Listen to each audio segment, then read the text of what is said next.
Nagpahayag si Creamline Cold Smashers libero Kayla Atienza tungkol sa kanyang injury sa kaliwang siko matapos makumpirma sa MRI ang ligament damage ilang linggo bago magsimula ang PBL All-Filipino Conference. Ang ibang detalye alamin sa pag-abante ni Jason Cusilatar.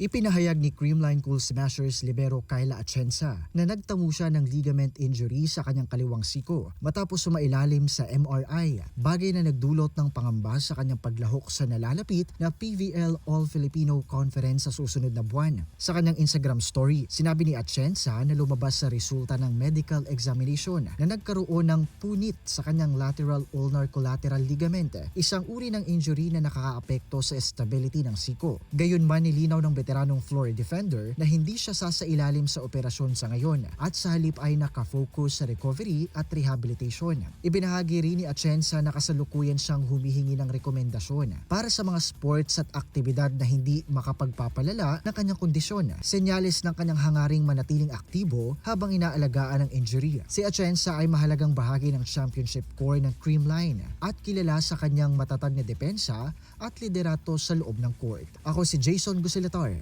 Abante Sports, now na.